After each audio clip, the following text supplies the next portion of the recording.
जेटावन की शांत वन्यों में बुद्ध के शिष्य उनके उपदेश सुनने के लिए इकट्ठे होते थे।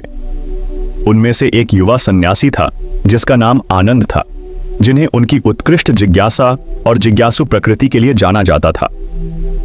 आनंद हमेशा सीखने के लिए उत्सुक थे और धर्म के विभिन्न पहलुओं के बारे में सवाल करते थे। एक दिन जब बुद्ध बोधि वृक्ष के नीचे गहरे ध्यान में बैठे थे, आनंद ने एक सवाल अपने मन में उभरने वाले ज्ञान के साथ उनके पास आया। बड़ी इज्जत के साथ आनंद ने बुद्ध के सामने झुककर कहा, पूज्यवर, आप अक्सर चुप के महत्व के बारे में बात करते हैं, लेकिन मुझे जिज्ञासा है, ऐसा कैसे हो सकता है कि चुप इतना गहरा ज्ञान रख सकती है? क्या आप कृपया मुझे इसका विवरण दे सकते हैं? बुद्ध अपनी आंखें खोलकर आनंद की ओर एक शांत हंसी के साथ देखे। उन्होंने कहा, आनंद, चुप सिर्फ शब्दों की अभावना नहीं है, यह गहरे समझ और आंतरिक शांति का द्वार है। चुप की शांति में मन वास्तव में सुन सकता है और दिल ब्रह्मांड के ज्ञान को खोल सकता है। उन्होंने जारी रखा, शब्द शक्तिशाली होते हैं, लेकिन वे सीमित भी होते हैं। वे केवल सत्य के एक छोटे से हिस्से को व्यक्त कर सकते हैं। विपरीत चुप शब्दों को पार करती है और हमें हमारे अंदर और हमारे चारों ओर के विशाल ज्ञान से जुड़ने की स्वीकृति देती है। बुद्ध ने फिर आनंद के साथ एक सामान्य अभ्यास साझा किया। उन्होंने कहा, आनंद, हर दिन थोड़ा समय चुप में बैठने के लिए निकालें। अपनी आंखें बंद करें और मन की बक-बक को छोड़ दें।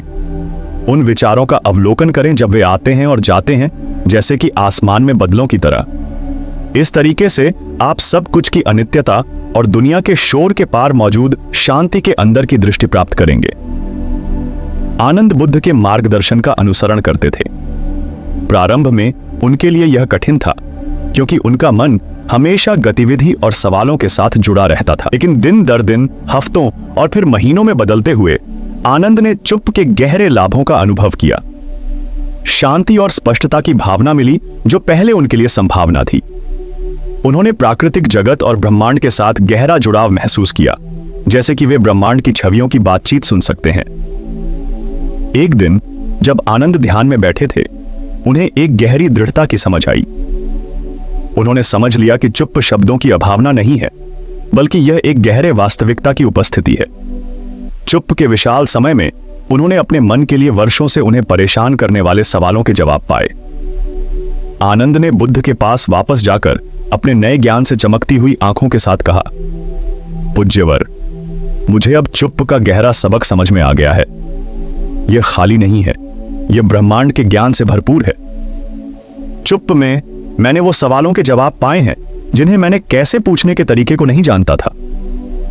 बुद्ध ने स्वीकृति दी और कहा, आनंद, याद रखें कि चुप एक अन्य गुरु है जैसा कोई नहीं हो सकता। यह शब्दों के सिर्फ हिंट कर सकता है, इसके बदले यह हमें वो शब्दों से पार करने की अनंत ज्ञान के साथ जोड़ने में मदद करता है।